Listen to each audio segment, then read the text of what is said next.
Human stayed beside an alien girl through the long rain. What she admitted at dawn changed him. Hello everyone. Before we begin today's story, I have a small favor to ask. Please hit subscribe and turn on the notification bell so you never miss our channel's new videos. It's quick, free, and the best way to support us in bringing you more dramatic stories. Your support means the world to us. Where are you watching from? Drop your city or country in the comments below. Thank you very much. Now let's return to our main character. The long rain had a sound of its own, a steady metallic drumming that rolled across the abandoned outpost like 1,000 fingertips tapping on tin. Ethan Ward pushed through the curtain of water, his jacket soaked through, boots sinking half an inch into the mud with every step. The stormlight flashed against the steel beams around him, turning the whole shelter into a stuttering frame of silver and shadow. His breath fogged the chill air, tight and uneven. He'd been walking for hours, guided only by the faint flicker of his handheld scanner and the desperate hope for somewhere, anywhere, dry. When the outpost door groaned open beneath his hand, warm air didn't greet him. Only a pocket of stillness, dry enough to breathe in without tasting rain. Ethan stepped inside, shaking water from his hair, wiping his brow with the back of his hand. The lights inside struggled, flickering dimly like tired eyes fighting sleep. His scanner blinked low battery, then died completely. Great, he muttered, the word barely a breath. Something shifted in the corner. A faint scrape. A soft inhale. Ethan turned, slowly, hands raised halfway. Not to threaten, just to show they were empty. That was when he saw her. Curled near a broken vent panel, knees pulled close to her chest, was a girl unlike anyone he had ever seen. Skin like pale lilac brushed with silver hues, catching every flicker of light. Her hair, long, almost weightless, floated slightly with each shaky breath she took. She looked up at him with eyes wide and glassy, startled but exhausted, as if fear took more energy than she had left. Ethan kept still. The storm outside hammered harder, a rolling vibration through the metal walls. Hey, he said softly, voice steadying with effort.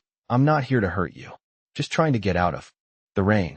Her fingers tightened around the bent metal bar she held. Not as a weapon, more like a piece of driftwood to keep from drowning. Ethan lowered himself to a knee, keeping distance. Look, I'm freezing and soaked, and you look like you've been here longer than me. Let's just share the space, all right? A small tremor ran through her shoulders. She didn't answer, but she didn't tell him to leave either. Ethan reached into his jacket slowly, letting her see every motion, and pulled out a portable heat pack, the kind hikers used in cold weather. He cracked it, warmth blooming against his palms. He set it gently on the floor and nudged it toward her with the back of his hand, then leaned away. She stared at it, hesitant. Then, finally, she reached out. Her fingers hovered over the heat like she expected it to vanish. A quiet sigh escaped her when warmth touched her skin. She whispered something, soft, melodic, unfamiliar. Ethan didn't understand the words, but he understood the tone, relief. The rain outside intensified, battering the outpost like it wanted in. Inside, the air softened just enough for both of them to breathe. Ethan exhaled slowly, tension leaving his chest. We'll wait out the storm, he murmured. Just stay warm. She watched him with those silver-lit eyes, calmer now, though still cautious. He didn't push. He didn't question. He simply sat near the far wall, letting the rain speak for them both. And for the first time in hours, the storm didn't feel quite as cold. The rain eased only slightly, softening from a steady hammering to a slower, heavier rhythm, as if the sky itself was finally getting tired. Inside the outpost, the dim lights steadied to a low amber glow, enough for Ethan Ward to see the small rise and fall of the alien girl's breath as she warmed her hands over the heat pack. Her skin caught the light in soft silver pulses, like reflections on calm water. She kept glancing at him, quick looks that darted away whenever he noticed. Ethan stayed where he was, leaning against the cool metal wall, letting her keep the space she needed. The air smelled faintly of ozone and wet dust, the scent of a building that had been left alone too long. He rubbed his hands together, trying to coax warmth back into his fingertips. Hours in, the storm had drained him more than he admitted. A sudden low hum drifted from the vent behind the girl, a deep mechanical vibration that rippled through the floor. She tensed at the sound, gripping the heat pack with both hands. It is just the backup fans, Ethan said gently. Old system. They turn on and off whenever they want. She blinked at him, unsure whether to believe him, but her posture eased a little. Do you have a name? He asked, keeping his voice low. She hesitated, as if weighing the cost of answering. O'Reilly, she whispered, each syllable delicate, almost musical. Ethan nodded. I am Ethan. Just Ethan. I work with survey teams. Mostly dirt, maps, and broken tools. Her eyes lingered on him longer this time, almost curious. The outpost creaked as the wind shifted direction. A faint draft slid in through the cracked panel near the roof, carrying a cold edge that brushed the back of Ethan's neck. He stood, slow enough not to startle her, and moved toward the source of the draft. O'Reilly straightened, watching him closely. He reached for a loose sheet of insulation that had fallen from the ceiling, brushed off some dust, and propped it against the crack. The wind calmed immediately, replaced by the softer hush of rain. When he turned back, O'Reilly was staring at him with wide, puzzled eyes. You did not have to do that, she said, her voice barely above the rain. You look cold, he replied simply. She studied him for a long moment, as if the simplicity of the answer was harder to understand than anything else. Then, slowly, she shifted the heat pack toward the center of the room. An unspoken invitation. Ethan sat a little closer, still giving her space, but now sharing the faint circle of warmth between them. The rain deepened again, a rolling chorus across the roof. It was the kind of weather that made the whole world feel suspended, caught between night and something not yet morning. O'Reilly pulled her knees closer, drawing the warm light across her shins. My people avoid storms, she murmured. We say the sky remembers what we forget, and when it cries for us. Ethan tilted his head, taking in the quiet poetry of her words. Do you? She glanced at him. Do I what? Avoid storms. A soft breath slipped from her, maybe a sigh, maybe something else. I used to. She lifted her gaze toward the distant ceiling, listening to the rhythm above them. But tonight, I could not find shelter in time. Ethan did not press, though the way she spoke held a shadow he could not read. You are safe now, he said. We will ride this out together. Her eyes flickered, silver dimming and brightening in the flickering light. She seemed on the edge of saying something, but instead she held the heat pack a little closer to him, her voice barely a whisper. Thank you, Ethan. Outside, the rain continued its long descent, steady and endless, wrapping the outpost in a quiet that felt strangely like the beginning of trust. It rained harder as the night stretched on, each drop striking the metal roof with a deep, steady rhythm that felt almost like a heartbeat. Ethan Ward rubbed his palms together near the fading warmth of the heat pack, watching O'Reilly from the corner of his eye. She had shifted slightly closer, still cautious, but no longer curled in on herself. Her silver-tinted skin caught the dim amber light, reflecting it in soft, trembling hues. The outpost creaked again as the wind pressed against its outer walls. Ethan scanned the room with a practiced glance, noting the condensation gathering along the seams and the soft hiss of moisture evaporating near the backup fans. The place was old, but it was holding. For now. Does the storm last like this every season? He asked quietly. O'Reilly hesitated, as if deciding whether the question was safe. Not every season, she murmured. Only when the air becomes heavy with the memories of the ground. Ethan blinked. Memories. She nodded, brushing a lock of pale hair behind her ear. My people believe the sky remembers everything that falls upon the land. When it grows full, it releases what it carries. That is why the long rain comes. Her words were soft, almost poetic. Ethan found himself listening more to her voice than the explanation. The glow from the failing lights played across her features, giving her an almost unreal stillness. For a moment, he forgot the cold creeping into his jacket. Does it ever worry you? He asked. The storms, I mean. O'Reilly did not answer right away. She pressed her palm over the heat pack, feeling its last threads of warmth fade. I used to think storms showed us how small we are, she whispered. But now, I think they show us who we are. The outpost groaned again, a long metal sigh that rolled down the corridor. Ethan rose to his feet, stretching the stiffness from his back. Let me check the control panel, he said. If the fans give out, this place will get cold fast. O'Reilly tensed as he stepped past her, her fingers curling slightly, but she did not pull away. She watched him cross to the far wall where a loose panel flickered with a weak red light. Ethan crouched, tapping the sensor. The screen buzzed, showing uneven temperature readings and a small warning symbol blinking in the corner. "Looks like we have a few hours before the system shuts down," he said. "Enough time for the storm to calm, I hope." Aurelie looked toward the sealed door, listening to the rain. "It might," she whispered. "The long rain likes to test travelers." Ethan chuckled softly. "Feels like it is doing a pretty good job." She glanced at him again, and something subtle shifted in her expression. Not trust, not yet, but something close to wondering. A faint tremor ran through the lights above them, then steadied. The heat pack finally cooled, its warmth drifting into memory. Ethan sat near her again, not too close, but closer than before.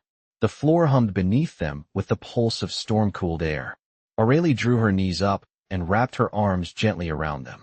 "Most humans would have left when they saw me," she said suddenly. The words were fragile, unsure. Ethan looked at her, surprised. "Why would you think that?" "Because it is what happens," she replied quietly. "To us. To me." The rain deepened, filling the silence between them like a low, endless drum. Ethan let out a slow breath, his voice steady and warm. "I am not most humans, Aurelie." She looked at him then, truly looked, her silver-flecked eyes reflecting the soft amber glow, and for the first time since he stepped into the outpost, she did not look away. The storm had settled into a steady, low roar, the kind of sound that pressed softly against the walls and wrapped the outpost in a cocoon of gray noise. Ethan Ward listened to it while adjusting the loose panel above their heads, making sure the insulation he had wedged there earlier stayed in place. His fingers were stiff from the cold, but the work kept his mind focused and his nerves steady. Behind him, Aurelie watched with a stillness that was almost weightless, her silver-touched eyes following his movements as if studying the meaning behind each small action. The dim amber lights flickered once, then steadied again, casting faint halos along the metal floor. "You repair things as if it is natural," she said softly. Ethan glanced over his shoulder. "When you work in the field long enough, you get used to fixing whatever breaks. Equipment. Tents. Sometimes people's nerves." She tilted her head. "And now me." He paused at that, surprised by how direct she was. "I am not fixing you," he said gently. "Just making sure you stay warm and safe. Anyone would." Aurelie lowered her gaze, her fingers brushing the cold floor. "Not anyone," she whispered. "Not where I come from." Ethan returned to her side and sat down slowly, leaving a respectful space between them. The room's temperature had dropped a few degrees, and he could see a faint shimmer of chill rising from the corners where moisture gathered. He reached into his pack and pulled out another heat pack, cracking it open and shaking it until warmth spread through the casing. He placed it nearer to her, not too close, letting her decide if she wanted it. She hesitated only a moment before drawing it toward her palms. The glow from the heat reflected off her skin in soft ripples. Ethan watched her breathe in the warmth, her shoulders finally relaxing. "Why were you out there?" he asked quietly. "In the storm. Alone." Aurelie's breath slowed, her eyes fixed on the heat pack as if it held the answer. "I made a mistake," she said finally. "A small one. But small mistakes are not forgiven easily among my people." "What kind of mistake?" he asked. She shook her head. "Not dangerous. Not harmful. Just wrong." Her voice trembled slightly, not with fear, but with something more complicated, like the weight of a rule she could not break even to explain it. Ethan did not push. Silence filled the outpost again, steady and calm, like the slow rhythm of rainfall. Aurelie looked at him, then at his soaked jacket. "You are cold," she said. He shrugged, offering a faint smile. "I will manage." She hesitated, then gently nudged the heat pack so it sat centered between them, sharing the warmth. A small gesture, but it felt bigger than the space it covered. Ethan let the warmth seep into his palms. "Thank you," he said. "Is this what humans do?" she asked. "Share warmth even when there is not enough." Ethan exhaled softly. "Sometimes. Especially when someone needs it more." Aurelie studied him for a long, unreadable moment. Then, as another wave of rain rolled across the roof, she drew her knees in and spoke in a voice so quiet he almost missed it. "It has been a long time since anyone stayed." Her words settled between them, gentle and fragile, carried by the hum of the storm outside. Ethan did not reply with anything profound or heavy. He simply stayed, letting the warmth, the silence, and the steady rain speak for both of them. The storm outside pressed against the outpost with a deeper, heavier rhythm now, as if the sky had settled into a long breath it did not plan to release soon. The dim amber lights flickered along the ceiling, tracing faint reflections across the metal floor where small pools of condensation gathered. Ethan Ward shifted his weight, stretching his legs carefully to avoid startling O'Reilly, who sat only a few feet away, her silver-touched skin glowing softly in the failing light. The shared heat pack between them had grown warmer from their combined proximity, a quiet center of comfort in the chill of the room. O'Reilly held her hands close to it, her fingers delicate and steady, though her eyes carried a distant look, as if listening to something far beyond the outpost walls. "You said your mistake was small," Ethan said gently. "Small mistakes happen. Everyone makes them." O'Reilly did not respond at first. Her gaze stayed fixed on the heat pack, as if the warmth helped her hold her thoughts in place. "Humans forget quickly," she whispered. "My people do not." The outpost creaked, the metal expanding and contracting under the storm's constant pressure. Ethan leaned back against the cold wall. "What happens when someone makes a mistake?" he asked. She inhaled slowly. "They are reminded," she said. "Not harshly, not painfully, just reminded. Again and again, until they do not forget." Ethan studied her face, the subtle tension around her eyes, the slight dip of her shoulders. "That sounds exhausting," he said softly. O'Reilly gave the smallest nod. "It is." The storm shifted, sending a gust of wind across the roof that made the lights flicker twice before regaining their strength. O'Reilly looked up at the ceiling, listening to the rhythm with an expression he could not quite read. "Your people," Ethan said. "Would they be looking for you?" She hesitated. "Perhaps," she murmured. "Or perhaps they expect me to find my own way back." "Through a storm like this?" Ethan asked quietly. "Alone?" The question hung between them, fragile and raw. O'Reilly wrapped her arms loosely around her knees. "I thought I could make it," she said. "I thought I could cross the distance before the long rain reached me. I misjudged the wind. I misjudged the time." Her voice softened. "And I misjudged myself." Ethan shifted closer by an inch, slow and careful. "You reached shelter," he said. "That is what matters." O'Reilly looked at him finally, really looked, her silver-flecked eyes reflecting the gentle glow of the heat pack. "Only because you opened the door," she whispered. Another gust of wind rolled over the outpost, deeper this time, making the walls tremble slightly. Ethan steadied the loose panel with his boot, making sure it held. "Anyone would have," he replied. O'Reilly shook her head once, a small, deliberate motion. "Not anyone." Her voice had a quiet certainty to it, a conviction shaped by experience rather than fear. Ethan felt the weight of her words settle in the chilled air. He did not try to counter them. Instead, he let the silence fill the room, warm in its own way. O'Reilly shifted, drawing a little closer to the circle of shared heat. "When the long rain finally ends," she said, "the ground feels lighter, as if the world has forgiven itself." Her voice dipped lower, thoughtful. "I wonder if people can feel that way too." Ethan's breath slowed. "Maybe," he said, "if someone stays long enough." O'Reilly's eyes flickered toward him again, soft and searching, as the storm pressed on outside, patient and unending. The storm outside shifted into a deeper, more deliberate rhythm, the kind that made the walls of the outpost hum like a distant engine. Ethan Ward listened to it with a quiet sense of calculation, gauging the time by the way the wind pushed against the metal siding. Hours had passed since the long rain had trapped them together, yet the night felt suspended, stretched thin between darkness and something waiting just beyond it. O'Reilly sat closer now, near enough that the faint warmth radiating from her skin brushed the cold air between them. The shared heat pack glowed weakly, its light pulsing with every flicker of the ceiling fixtures. Ethan cracked another pack open and set it beside her without a word. She watched the small burst of heat unfold, her silver-flecked eyes reflecting the soft, orange bloom. "Your supplies," she murmured. "You will run out." Ethan shrugged. "Not before the storm breaks." O'Reilly studied him, as if trying to read something hidden beneath his calm. "You speak as though you know the sky personally." "I have camped through enough weather on different planets," he replied. "Storms end, even the long ones."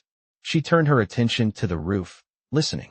A low hum rolled across the metal, followed by a distant thud of wind shifting direction. This one feels different, she said. Heavier. Ethan shook his head. Storms cannot last forever. Aurelie hesitated, then whispered, some do. Her voice carried a subtle weight he did not understand, but he sensed pressing further would close her off instead of open her up. Instead, he reached into his pack and pulled out a compact thermal blanket. He spread it halfway between them, leaving a quiet invitation for her to take what she needed. After a long moment, she reached for the edge and drew part of it over her legs. The fabric shimmered faintly against her skin. Humans, she said softly. You give so easily. Not always, Ethan replied. But I try. The outpost lights flickered again, dimming to a deeper amber before stabilizing. The air shifted as the ventilation system changed modes, pushing cooler air through the vents. Ethan rubbed his arms, feeling the temperature drop. Aurelie watched him with a small crease of concern between her brows. You are cold, she said. A little, he admitted. She moved the heat pack closer to him, her movements hesitant but deliberate. Share, she said quietly. Ethan accepted the gesture with a gentle nod, letting the warmth settle between their palms. For a moment, the storm outside faded into background noise, distant and rhythmic. Why is sharing surprising to you? He asked. Aurelie took a slow breath. Because my people believe reliance is weakness, she said. To need someone is to fail yourself. Ethan frowned softly. That sounds lonely. Aurelie looked at him, eyes bright in the dim light. It is meant to make us strong. Strong is fine, Ethan replied. But being alone does not have to be the price. She stared at him for a long moment, as if the very idea tugged at something deep within her. When I made my mistake, she whispered, I was told to walk alone until I remembered what I forgot. Ethan felt the words settle like cold dust on the floor. And what did you forget? Aurelie lowered her gaze. That I should not trust. The outpost fell silent except for the murmur of rain. Ethan did not move or speak for several heartbeats. Then, with quiet certainty, he placed his hand near hers on the heat pack, not touching, simply there. Then maybe, he said, this is where you remember something new. Aurelie lifted her eyes to him, soft and uncertain, and for the first time since the storm began, she did not look away. The storm reached a quieter phase, not calmer, but slower, as if the sky itself was gathering strength for something it had not revealed yet. The outpost felt colder than before, the kind of cold that crept in at the edges first, brushing against ankles and fingertips before settling deeper. Ethan Ward tightened the thermal blanket over his legs and checked the dim control screen again, watching the fluctuating temperature reading with a frown. The backup system was losing power. Not immediately, not dangerously yet, but enough to make the room feel the shift. Aurelie noticed his silence. Her silver-touched eyes lingered on the small red blinking light behind him. The warmth is fading, she said softly. It will hold for a while. Ethan replied, though even he could hear the uncertainty in his voice. Aurelie drew the heat pack closer to her chest, the faint glow casting her skin in soft lavender tones. Your storm shelters are not made for the long rain, she murmured. They are made for brief weather, not for nights like this. Ethan managed a tired smile. Humans underestimate things sometimes. Especially the sky. She studied him, her expression unreadable. Then why stay? Ethan blinked. What do you mean? You could have gone back into the storm, she whispered. Sought a different shelter. Found your team. Left me here, as many would have. He shook his head slowly. That is not who I am. Aurelie lowered her eyes. It is not who I thought humans were. The wind outside pushed against the metal siding, creating a long, low groan that vibrated through the floor. Ethan steadied himself with one hand against the wall, feeling the faint tremor in the structure. The storm was shifting again. Aurelie's fingers tightened around the blanket, her pulse visible in the soft glow on her neck. Storms change shape before they end, she said quietly. That is when they are most unpredictable. Ethan nodded, adjusting his grip on the blanket as another cold draft sneaked through a thin seam near the door. I know, he said, but we can handle it. Aurelie looked at him with a mixture of uncertainty and something that seemed very close to belief. You trust too easily, she said. Or maybe you hope too easily. He breathed out, a soft cloud in the cold air. Maybe both. She hesitated, then reached toward the edge of the thermal blanket, pulling it slightly so that it covered part of his leg again. A small gesture, quiet but deliberate. "Ethan," she whispered. "My mistake. It was not disobedience. It was not failure. It was that I hesitated." Ethan's eyes softened. "Everyone hesitates sometimes." "Not in my role," she said. "Not in my position." The words came with a weight he could not place, but he did not pry. Instead, he leaned back against the wall, letting the warmth from the blanket and the slow pulse of the heat pack settle between them. A sudden crackle of static echoed from the far wall, near the old transmitter panel. A soft, flickering sound. Not a signal, not a voice, but enough to make both of them turn their heads. O'Reilly inhaled sharply. "The storm is about to shift," she whispered. "It will either rise or break." Ethan met her gaze, steady and calm. "Then we face it together." Her expression wavered, a single breath of vulnerability crossing her features before it softened into something more certain. "Together," she repeated. The next gust of wind pressed against the outpost, deeper, colder, but neither of them moved away from the shared warmth. The transmitter crackled again, a faint stuttering whisper through the static, just enough to send a ripple of tension through the thin air of the outpost. Ethan Ward leaned forward, listening closely, trying to separate the signal from the storm's low moan. The screen remained dark. No message, no call sign, just the storm pushing its weight against the old wiring. O'Reilly watched him, her expression tight, her silver-flecked eyes reflecting the unsteady light. "That sound," she murmured. "It is the pressure shift. The sky is deciding." Ethan exhaled slowly, wiping condensation from the edge of the transmitter. "Deciding what?" "Whether it will rise," she said softly, "or break." The wind groaned against the outer wall, deeper this time, a long sound like something dragging across metal. Ethan checked the thermal blanket around her legs, adjusting it so it sealed out the draft. Her gaze followed his hands, thoughtful, uncertain. For a moment, she looked as if she wanted to speak, but the storm interrupted, sending another pulse of cold through the vents. "If it rises," O'Reilly whispered, "the wind will lift and carry the rain higher. It will thin. It will pass." Ethan nodded. "And if it breaks?" She swallowed. "The sky falls harder before it clears." Ethan paused. The way she said it carried a gravity he could not ignore. "Have you been caught in a storm that breaks?" he asked. O'Reilly drew in a slow breath, her voice barely audible. "Yes." She looked away, her fingers curling into the heat pack. "That was my mistake."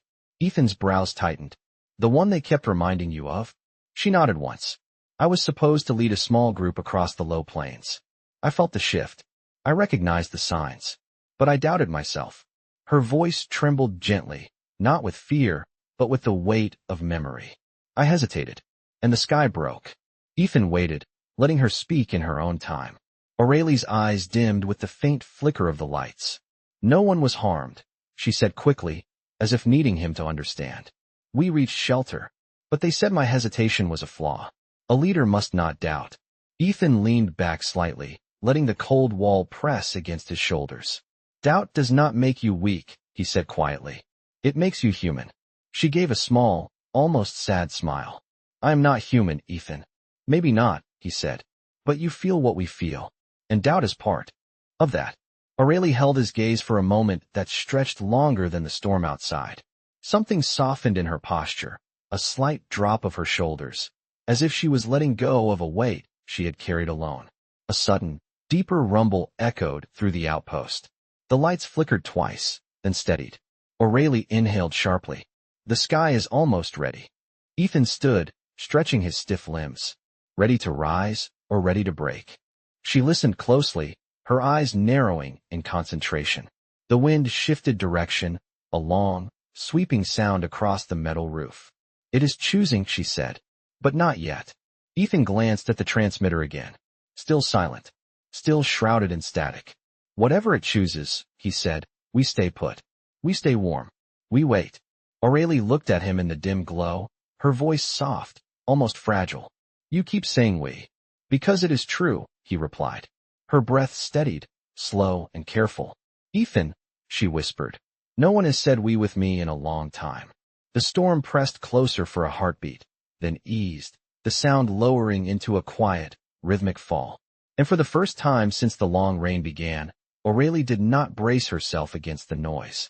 She simply breathed. The long rain thinned so gradually that Ethan Ward almost missed the moment it shifted.